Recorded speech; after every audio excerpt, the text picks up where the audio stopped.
Welcome to the First Down Football Show. I'm your host, Andrew Grodinskis, and today we have a video that I'm very excited to get into. We're going to be covering the top receiver prospects in this year's draft. But before we get into that, I just want to remind you, if you're not currently watching this on YouTube, I recommend go checking us out over there. We have YouTube. We post on Spotify, Apple Podcasts, TikTok, wherever you like to get your social media. First Down Football is there. But won't keep you guys waiting too much longer. Let's get right into the rankings of our wide receivers.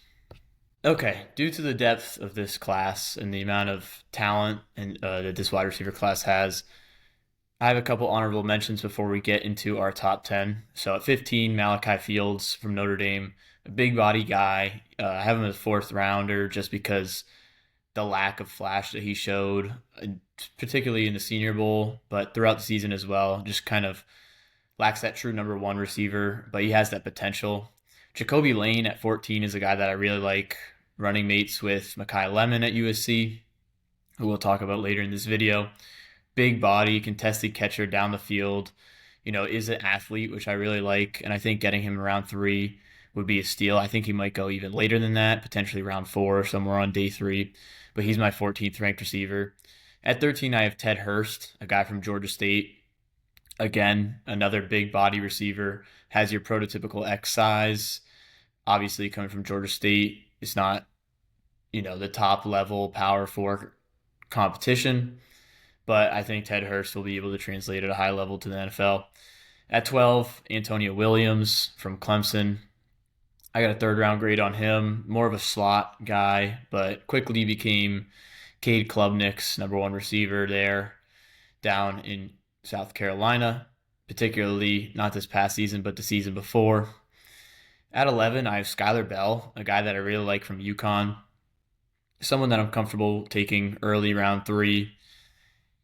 He has what you want out of a route runner, what you're looking for at the next level from a route running and hand standpoint. He's a little bit on the smaller side. He's 6'1", so not your prototypical X size, but the league is kind of going more towards these twitchy receivers that are 6', 6'1", and we'll talk about that as we get on with this draft class as well. But guys that could create in a short window of space, and I think Skylar Bell is that guy. Now, time for the top 10. At 10, I have Chris Brazzell, a guy that I'm not as high on as maybe some other people are. I know the size and speed, you really like to see, especially drafting that high, that explosive playmaking ability. Great at contested catches down the field. Obviously, comes in at 6'5", 198 pounds. He ran a 4.37 40, which is really impressive for a guy that size. So, that combination of size and speed is something that teams will really value high in the draft. Insane catch radius obviously comes with the size, and he's a really physical blocker.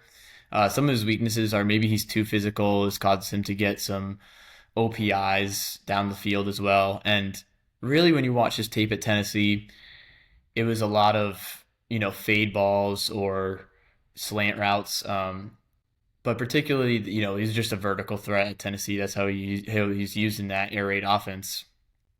When you watch his Tulane tape, there's maybe a little bit more wiggle and route running prowess that he shows. But overall, I just have a couple guys ahead of him that are show a little more flashes on tape, but also are maybe more useful in today's NFL offense. And so speaking of that, I have Zachariah Branch at 9, guy from Georgia. Originally as a freshman, showed a lot of promise at USC. Elite kick returner his freshman year at USC. His main concern is he's 5'8", which was actually, he measured in lower than what we were expecting at the combine. 177 pounds. Like I said, elite speed and agility. He's got that wiggle. He's got that yak ability. He can take these small plays and turn them into home runs. He's a good route runner as well. He understands space. Like I mentioned previously, he is undersized. Limited route tree at Georgia. There's a lot of short to intermediate routes. You didn't see him really have the ability to flourish as a route runner there in that offense, just the style it was. And then inconsistency, like I mentioned, really poor year his last year at USC, which caused him to transfer. and you'd like to see a little more consistency throughout his time in college. So for that, I have a day 2 grade on him. I'd be comfortable, late second, early third for Zachariah Branch. At 8, I have a guy who's been getting a lot of high praise from NFL teams recently over the last couple of weeks of the draft process. And that's Germie Bernard, a guy from Bama who finally, in his last year of school, showed that he can be a wide receiver one and got his chance to be a wide receiver one. Previously, he started his career at Michigan State, transferred to Washington, and then followed DeBoer to Bama. Comes in at 6'1", 206, maybe a little small for your true typical wide receiver one, but he's a great route runner, has great hands, and he's a great blocker as well. Something that you like to see from guys when you're talking about receivers that can affect the play every offensive snap. You look at a guy like Germie Bernard. He understands space so well. He's really great against zone coverage. He tends to struggle a little bit more against man coverage corners that maybe are a little more physical. And he has limited speed. Believe he is in the 4.5s, which for him isn't an issue. And you look at the receivers who have been dominating the league over the last couple seasons. Just this last year, you look at a guy like Puka Nacua or Jackson Smith-Njigba or, even Jamar Chase. These guys aren't blazers, but they understand space and they're able to make plays, especially after the catch. Bernard isn't a guy that's going to wow you with his yak ability, but he's a very sure-handed receiver, and I would feel comfortable taking him. I think of, the range for the Chiefs. I think this would be a great fit for the Chiefs there at 40 in the second round. But I don't expect him to get it out of the second round. I think he'll go a lot higher than people expect. Denzel Boston. Maybe it's a little low for him. Potentially over the next couple of weeks, I may move him up a little bit, but here I have him at 7. There's just a couple other guys that I like ahead of him. From Washington, he's 6'3", 212. Outstanding body control, especially, on those contested catches. He has that great contested catch ability, and he has a very strong frame. He has the ability to get open in quick route running situations. He has maybe the quick speed, but not the straight line speed. But with that, he can struggle to separate. And like I mentioned, he's not a burner. He doesn't have the straight line speed, but he is able to get open in the short to intermediate range, which is huge. And that's where the league is going. Guys that can get open. You think of the quarterback being a point guard and being able to facilitate the ball to different guys in a short amount of time. That's kind of how the offenses are moving in the NFL.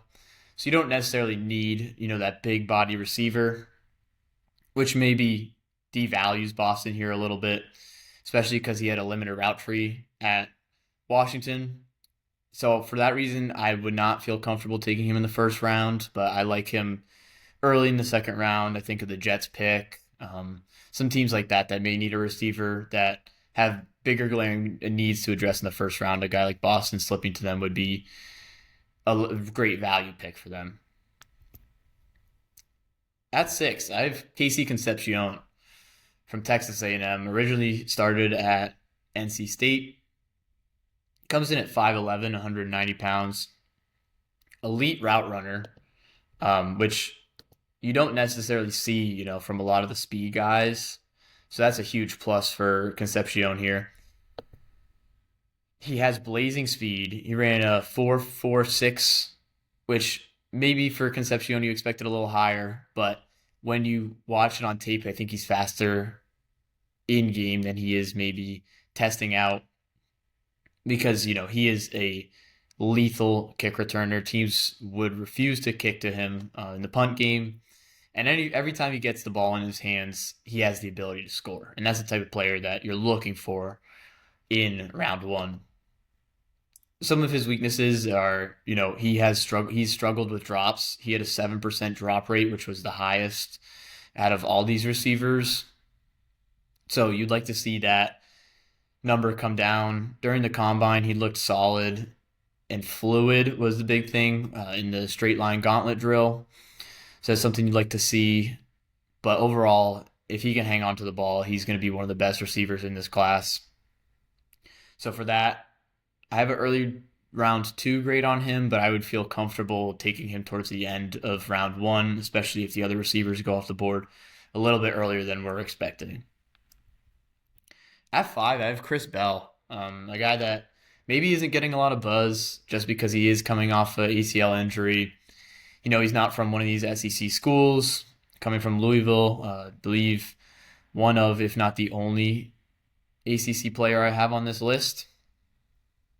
6'2", 222, exceptional after the catch. He has great play strength. You look at his build, he projects to be a prototypical X receiver, but he also has alignment versatility. He can line up in the slot, he can line up on the outside. Like I mentioned, he's coming off the ACL injury. If he was not coming off an ACL injury, if he did not get hurt last year, I believe that he would be firmly a first-round pick. Obviously, the ACL injury is not allowing him to test. However, we have gotten news that he is progressing through his injury rehab faster than expected. So I don't see, especially with how common ACL injuries have become, I don't see teams shying away, or at least they shouldn't shy away, because he'll be ready to go before the start of preseason. He needs to improve as a hands catcher, something that is a big trait in NFL wide receivers is, are you a natural hands catcher or not? And we tend to see a lot of guys that aren't struggle. I think Bell is a guy that it isn't as much of a red flag because you don't see it as much. And he was, he didn't have that high drop rate. And the other thing I have on him is he struggles separated from physical corners sometimes, which is surprising. You'd like to see him play a little stronger because of his builds against those physical corners. But when he gets the ball, he's tough to bring down. I have a first-round grade on him. I look at teams like the Patriots. I look at teams like the Dolphins, that 30 to 31 end of the first round range. I think a team is going to be getting a steal with Chris Bell, especially if he falls into day 2. At 4, I have Omar Cooper. And I think he could be even higher on this list. But coming from Indiana, 6 foot, 196 pounds, the first thing that pops off the page is Yak. He's able to turn these bubble screens into 10, 12, 15 or more yard plays. Getting the ball in his hands is huge for your offense. If you're able to get the ball in his hands, he can take a 5-yard play and make it a 20-yard play. He excels over the middle. He's tough. He's able to catch the ball through contact, and he has great body control and hands, as you can see in this picture. This is the game-winning touchdown against Penn State. Go watch that play if you have not seen it. It's an incredible body control play, and truly one of the greater catches I've seen in college football. With that being said, he's not an elite athlete. He doesn't have that burner straight line speed, and he kind of had a limited route tree at Indiana just because of the way that the style that offense ran. It's not your prototypical what you would see in the NFL. That doesn't really concern me though, because he's shown that he is a good route runner in the opportunities that he's been given. And I think any team willing to take him higher than I think a lot of people are expecting he'll go. I think the range for him right now, you see that 24 to 32 range. Some people don't have him in the first round. I look at the Rams at 13, and I think that would be a fantastic fit. A guy like Omar Cooper, he brings that yak ability next to Puka Nacua. I know Devontae Adams is a little bit older, long in the tooth a little bit, but Omar Cooper in that offense would be a spectacular fit. But I have a top 20 grade on him. I look at teams like the Rams. I look at teams like potentially the Ravens. I like the Panthers a lot for Omar Cooper. So in that top 20 range, at 3, I have Jordan Tyson. And he would potentially be higher on this list if it wasn't for his injury history. The old cliche, your best ability is your availability. And he just hasn't had that. He's had season-ending injuries 2 out of his 4 years in college, and he's still recovering from a hamstring injury that occurred in November, which is concerning. But he comes in at 6'2", 203. He has that wide receiver one size that you would like to see, especially the way the league is going now. He's an elite route runner and has tremendous body control. He's able to win contested jump balls pretty frequently down the field, which is huge. And he has that yards after catch ability, which is a necessity for all receivers going high in the draft now. You see teams really valuing the guys that can turn small plays into home runs. Going back to the contested catch ability, he had a 67% contested catch rate in 2024, which not only shows his reliable hands, but also the fact that he is able to outjump the defender on a consistent basis. Like I mentioned, his injury history is a big concern. He struggles against press a little bit. You see this, due to him only being 203 pounds. He has a little bit more of a slender frame, and that kind of attributes to him being a poor blocker. But because of the athlete he is, and because of the skills he has with the ball in his hands, I have a top 50 grade on him. At 2, I have Carnell Tate. I think a lot of people have him as the number 1 receiver, and I expect him to be the number 1 receiver off the board. He's from Ohio State, obviously the number 2 receiver there to Jeremiah Love, but is probably the 3rd best receiver in the country last year. 6'2", 195. He's an elite route runner, large catch radius, and because of that, he has great contested catch ability. You need a guy in your wide receiver 1 who can win down the field, especially with the way offenses like to stretch the ball. Carnell Tate is that guy. And you see this time and time again. He goes up and wins the 50-50 balls. He's not a burner. Ran a 4.54 40. But like I've been mentioning, you don't need to be the fastest receiver to be productive. And you see that time and time again in this league. The really elite receivers are the ones that are great route runners and also have that run after catch ability. The other note on him I have is that his play strength could improve a little bit. For a guy who's 6'2", going to be your prototypical X, you'd like to see him fight through contact a little bit more, especially early in the route. But sometimes he can get pushed off his spot and press. But his strength shows up down the field, so I don't have a big issue with that. I have a top 10 grade on him. I think on my big board he's going to be 8 or 9. I expect him to go as early as 5 or 6, potentially 4 as well. But there's one guy I have ahead of him, and that's Makai Lemon, USC. He has the best film that I have seen out of this entire class. And he would be my number 1 wide receiver last year as well, over Tet. Comes in at 5'11", like not huge, 192. Again, number 1 strength I have for Makai Lemon is yak. If you go watch his film, when he catches the ball, he is a weapon. He's hard to bring down. He doesn't go down on first contact. And even though he might not have that straight line speed, it shows on film that he's able to outrun guys. He's a physical runner with the ball in his hands. He catches everything. He has the best spatial awareness out of any wide receiver in this class. He understands coverage. He understands leverage. He gets open when the play breaks down. You see time and time again, Mayava moving out of the pocket, Makai Lemon working back to the quarterback and making himself available in big moments as well. Some of his weaknesses are majority of his production is from the slot. That may make teams value him a little less, looking for guys that can play on the outside. May cause him to slide to receiver 2 or 3 in this class on some boards. Doesn't have elite speed.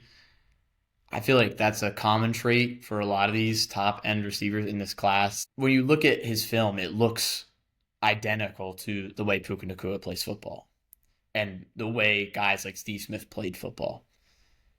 He understands coverage. He's able to get open consistently. And when he has the ball in his hands, he's not easy to bring down. So I'm okay if my receiver one is playing in the slot a lot. I mean, you look at some of the great receivers that have played in the slot over the last couple of years. Think of Cooper Kupp, who had the triple crown at the wide receiver position. Mekhi Lemon could have that type of production in the right offense. The one fault I saw on film is he could be quicker off the line. He almost has a little bit of a faulty step, not even a full step, but his weight transfers back before he actually accelerates forward. But that's the only real knock I have on him. Other than that, I'd see a guy who is going to be one of the top receivers in this league. And given that he's in the right offense, I believe that he is going to prove that he's worthy of being the number one receiver in this class. So for that, I have a top 10 grade on him. I look at teams like the Saints. I think that would be a very good fit for Mekhi Lemon in that offense with Kellen Moore. And then I think of the Commanders as well at 7. Pairing him with Terry McLaurin would be huge for that offense and give Jaden Daniels the ability to play like we saw him his rookie year. But that's going to do it for the video today. I hope you enjoyed. This receiver class is one of the position groups that I am most high on and most excited about this year. So I really enjoy being able to break down the receiver position and talk about some of my favorite prospects in this year's class. Thank you guys for watching. I'll see you in the next one.